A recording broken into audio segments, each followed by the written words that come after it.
I'm Andrew Rowley, co-owner of Ballintaggart. I run Ballintaggart with my brother Chris. We're in the Grandtully Hotel just now, which is part of our overall business, which encompasses Ballintaggart Farm, which is an event venue, a cook school. We have exclusive use accommodation. We have 8-bedroom hotel here with a bar and a restaurant. We have a shop in Aberfeldy, soon to be a shop in Kenmore, and a catering business. Sound busy? Yes. Nice. Always.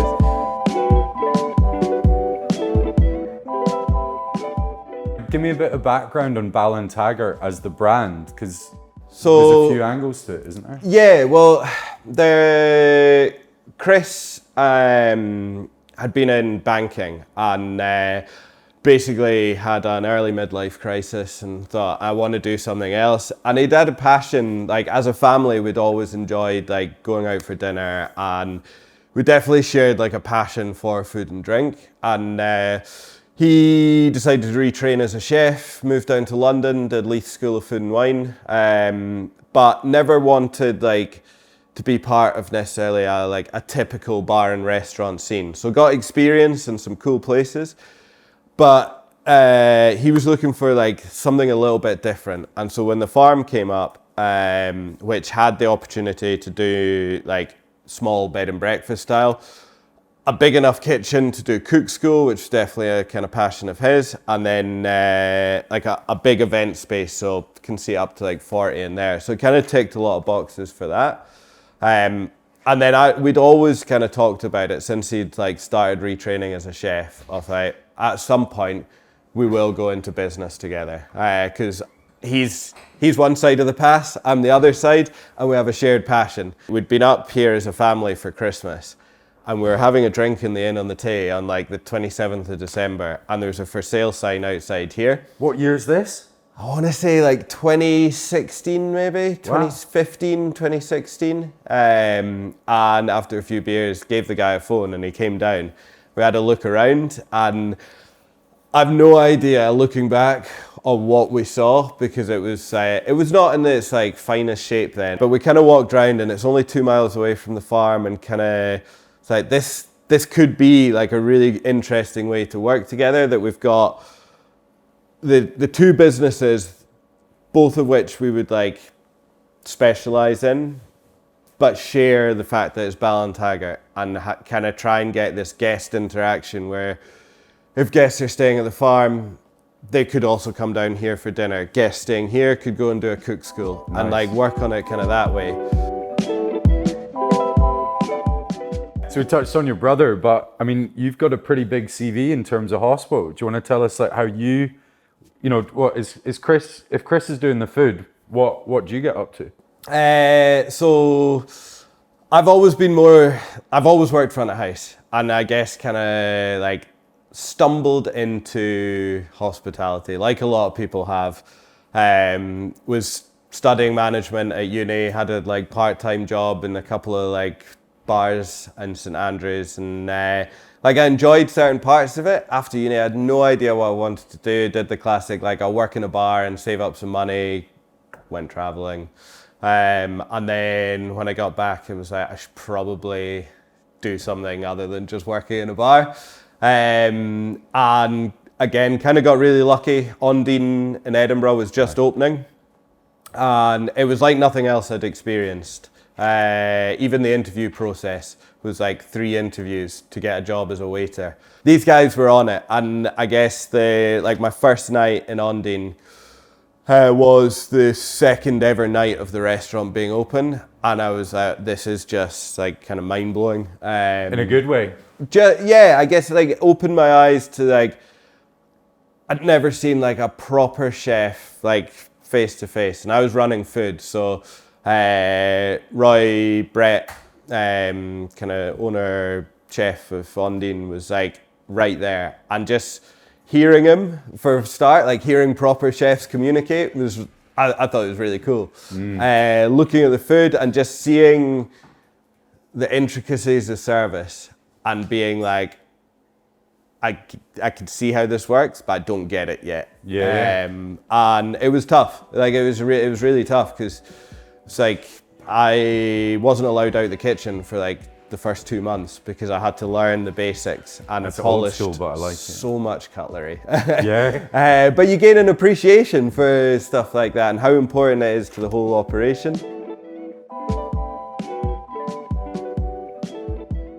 I mean, the thing that always hooked me was like the thrill of service. There's a competitive nature to it as well. I always thought like if you were as a waiter, like early doors, there was like 2 or 3 of us that we'd have like competitions. Who can sell this wine? Who's going to sell the most hot roasted shellfish platters and stuff? And you'd be like vibing with each other, and it would make it like you'd help each other out if you were in the ship, but you'd also be like, I'm gonna sell more than them. Yeah, and totally. it became like quite cool and competitive, and it was always that like the thrill of service. Everything else around it was like essential, I'd say, like the prep, the stuff like that. But the actual thrill of service and seeing like people happy. Dakota as well. So was that really where, I mean, friends that have gone through the whole Dakota, would you call it a program? Like the training's quite extensive, isn't it? It was, yeah. I think it probably surprised me. It's a machine. It's an incredible place. And like the training, I guess what makes it is the chairman at the time, Ken McCulloch, was like probably like one of the like Scottish hospitality guys. He's like started One Dev Gardens in Glasgow, Malmaison, and this was like his homecoming to Scotland, Dakota, and just the level of like thought into service that he was like trying to instill, and the fact that everyone bought into it. That was what like kind of got me, that there was things like, and it's still like so much of it is still part of like who I am. That was where I learned the art of like hospitality in terms of like what service actually means. And he was like, I was lucky enough to be taken to, like, I'd go away for like 2 or 3 days to London with Ken, and he'd take me to like a place where he was like, watch them turn a table. And that was the only reason we were in there. And it was like, he was like, that's cool. And I'm like, Nice. That is really cool, yeah. With that extensive experience, how has that sort of framed your whole approach at Ballintaggart, especially here, like in the Tully? I think you learn a lot about like what means a lot to you. And what I realized was like, I love food and I love drink, but like what I probably wanted to provide is like service that kind of got me. Like try and think like a guest, and again, like that is the only reason I think like that is because of like people that have influenced me, have made me think like that. It's like walk into a place and think like you've never been there before.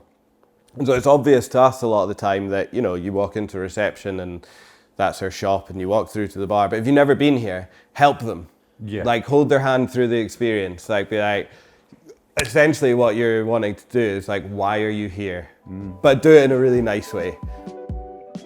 How would you summarize good service then to you? I think it's just got to feel easy. I think it's got to feel like employing nice people is a really big start. Like, you know, a lot of interviews is like, would I like to go for a beer with this person?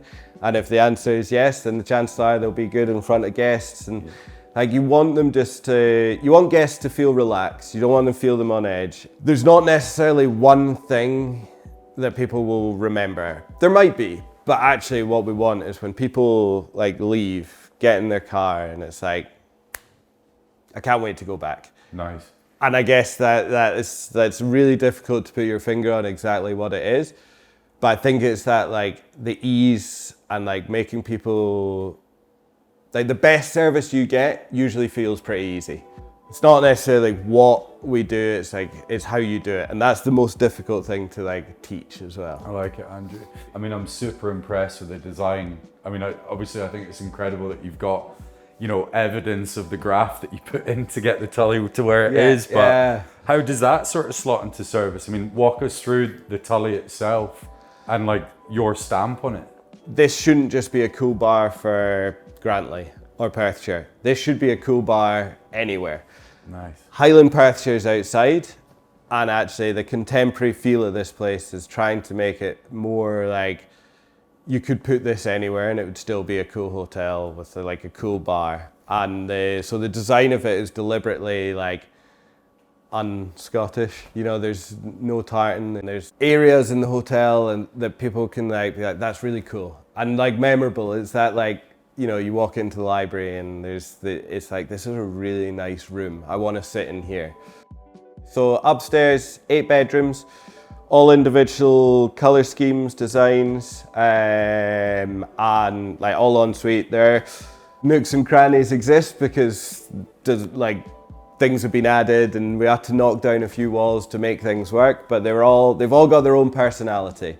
Like one of the rooms has a record player, one of the rooms has like a vintage radio and like a kind of old school library. One of them's like a modern 4-poster bed, and little things like that. And they're, again, it's like, it's got to fit in. This, although it's a hotel, it's really a bar and restaurant with rooms. The bar itself is probably the heartbeat of everything. This is, every guest will like be in here at some point. So it's open from like the morning for coffees, lunch, dinner, but really whatever people want, and you can dine in here in the evening. A lot of the time it's the same menu in here as it is in the restaurant. Nice. It's just a slightly different vibe, so people can almost like self-select whether they associate themselves with sitting in the bar or through in a restaurant, which so 26-seater restaurant, quite a kind of like minimalist, I'm gonna say like Scandi style design. Nice. And that's where breakfast is served every morning, and we do our tasting menu. So 6-course tasting menu, a chance for Jordan, our head chef, to kind of like show off and showcase a lot of the, I guess, more refined like skills and things. And we do a wine flight to match that. And yeah, it's really kind of a slightly different experience, but the same ethos again. So if we zoom out a little bit, what would you say are, say, your pillars of food and drink? Like what's important to you? Let's maybe start with the food side.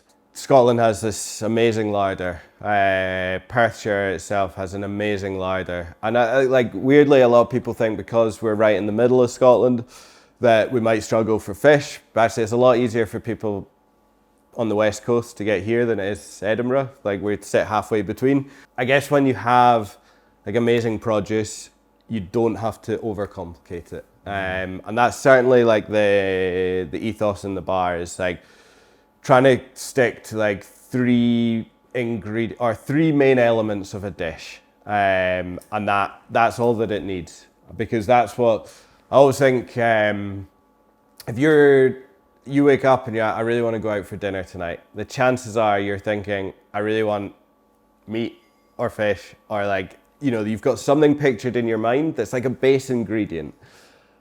And the overcomplication doesn't need to happen. You very rarely probably wake up and think like, I want 5 textures of Parmesan or something. Like it's just not something that I certainly think about. It's usually like, I really want like go out and eat a beautiful piece of fish tonight. Yeah. And actually just give me a nice sauce and a nice veg and I'm happy. So that's very much the ethos in the bar, is like really just interesting ingredients, but not overcomplicating anything. Let the ingredients and the quality of the cooking kind of sing. And then the tasting menu is just elevating and maybe having a few more elements to it.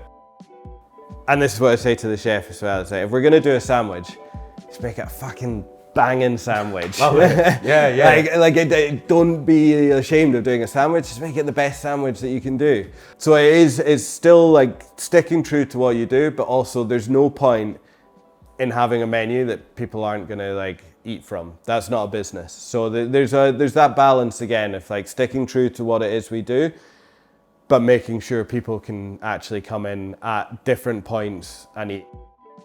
And so let's get stuck into the drinks then, because Yeah. obviously that's you're the man I see behind the bar all the time. Like walk us through, again, sort of ethos, pillars, what's important to you. I love like drinks. And I think it's like it doesn't matter whether it's like a soft drink, a cocktail, a beer, a wine, a whiskey. It's you can make it look beautiful. And there's some of the, again, like that's an art form. It's a really creative place in hospitality, the bar, and can sometimes be just like forgotten about. And I think it starts with like, again, raw ingredients going into the drink. And I guess what is important to me is like the quality of the drink, the consistency of it, nice glassware. Like I want people to not, you know, I think I said earlier, like it's not that we are trying to compete to be like a world famous cocktail bar, because that's not what we are. But I want people to be like, that was amazing. That's a great whatever drink it is. So when someone orders a martini, it's one of the most like personal drinks you can order. You know specifically how you like it, whether it's like, you know, dry, wet with vodka, with gin, with what the garnish is, the amount of like if you want it dirty or whatever it is. Filthy or Churchill or Bradford or it gets exactly. Like, there's so much, and it's about like there's nothing like better than being able to like produce that drink, because you know the fundamentals of what that drink is and why it's important.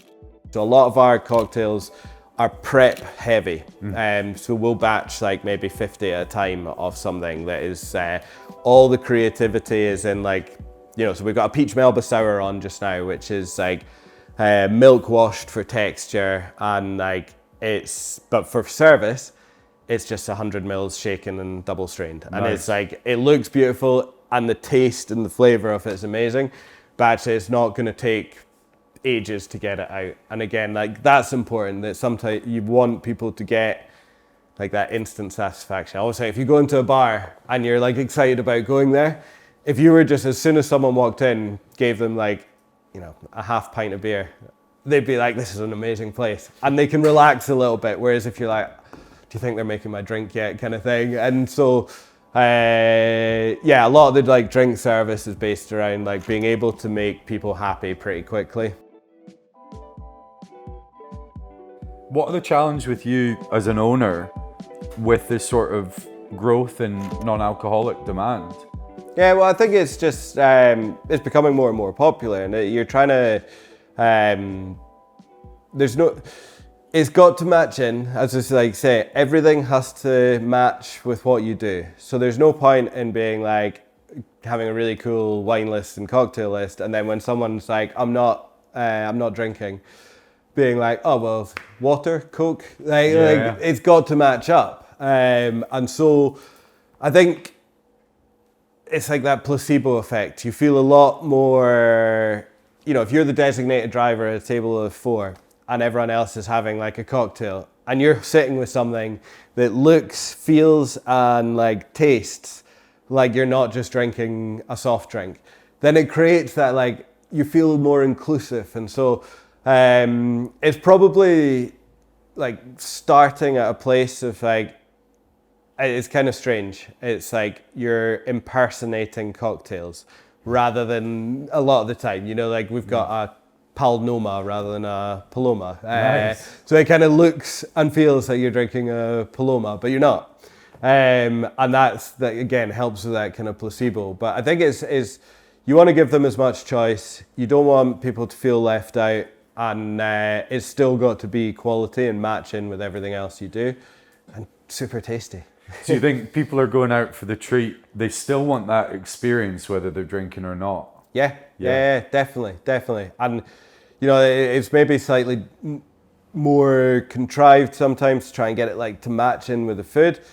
But I think people still have like that heightened taste, that heightened like sense of, as I say, it comes back to that expectation if you're coming here, that if we're able to provide a really cool like mocktail or soft drink option, then it helps the whole, like, wow, that was it adds to the experience rather than just being sort of forgotten about to the side. And because it's becoming more and more popular, like our wet sales at lunchtime are vast majority of it. We don't sell much like wine and beer at lunch. It's usually like soft drinks and kind of mocktails, because that's what people are kind of out for. And That's mad. And what, am I right in saying that's definitely the polar opposite when I started hospitality in Edinburgh? oh yeah, You for know? sure. I mean, Undine It was lunches, like power were- lunches. Yeah, I mean that's going back to like, so it's 2009 I started at Undine, and that was like, there was a prefix lunch menu. There was really good value, and it was, people were just there to like, I don't know how they got any work done in the afternoon. I don't think they did. No. Especially like, we had like specific like offices or lawyers that would come in, and you'd be like, that's like, they're having, it's amazing. And a lot of business got done over lunch as well, which old school, but I love it. Let's go back into the drink. What's one of your best creations at the Tully here, drinks wise? So probably one that I think like surprises people, and it's just a really cool drink. It's our clarified gin lovage smash. So lovage is like a herb that grows. We grow it in our car park. We grow it up at the farm.